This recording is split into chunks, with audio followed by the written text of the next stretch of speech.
Alright, so a couple of people have asked me to do updates on my Dominican Red Mountain Boas. So since it's a nice day outside, decided I'd just kind of do the update outside. As you can see, they've grown a little bit. This is the female here, my left hand. She's a bit more brown, but she is larger. And they have this really cool pixelated pattern on the side, as you can see. And then over here, this guy's a kind of a character. He loves to go close to the camera. He's a bit more red, as you can see, and they're super iridescent. I don't know if you can pick that up on the camera, but they're just a joy to handle. They're super tame, no problems at all with musking or anything like that. I've heard people talking about that, but I've never experienced it. So these guys are just great. I've had a couple people ask me to do an update, that's why I'm doing this. And these are just fantastic animals. I'd highly recommend them to anyone who wants to get into a species that's a little more rare, but yet is not going to be problematic to handle or problematic to feed. And these are lizard feeders as babies. A lot of times you got to start them on anoles and then work them up to pinky mice and with scenting and stuff.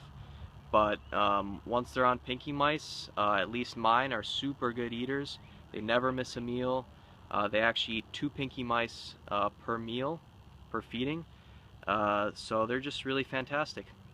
I'm gonna quick cut to a clip of them eating, because they're pretty funny when they're eating, and thought you guys might enjoy it.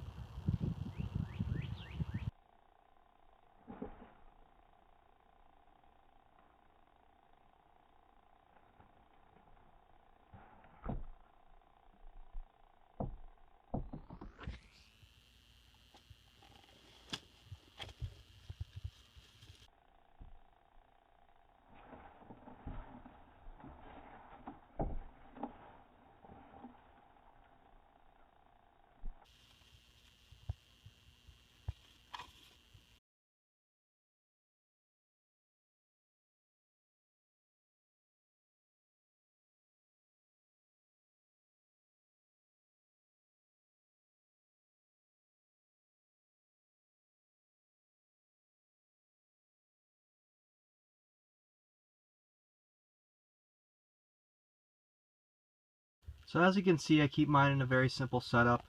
I just have newspaper for substrate. You could use cypress mulch, aspen, anything like that. That would hold humidity a little better, but I found this works just fine. Water bowl, a hide for the cool side, which is just a little Tupperware and some newspaper in it, and they just like to kind of hide in there. And then on the other side, on the hot end, we've got another little Tupperware with a hole cut in the end, or a hole cut in the bottom. And if you lift it up, you can see that I've got some sphagnum moss in there. And I just keep that sprayed down to keep the humidity. So if they want a little extra humidity, they just go right in there. And so that's perfect for when they're shedding and things like that. As far as temperatures, I go around, it's around 75 on the cool end, around 85, 90 on the hot end, and they're able to just choose whatever temperature they'd like. And as you can see, they really like to go on top of the hides as well as in them, because they're kind of a semi-arboreal snake, so they'll tend to do both. They like to just kind of stay on top of them, hang out on top of things. You could put little pieces of driftwood in there, stuff like that for them to climb on.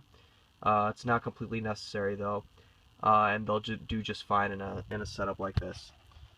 So when they get a little older, we'll be able to put them in a larger cage like the video that I just made, and have it fully set up with driftwood and all that, and they'll be able to climb around and kind of do whatever they want. But for now, when they're small, a tub setup like this is perfect.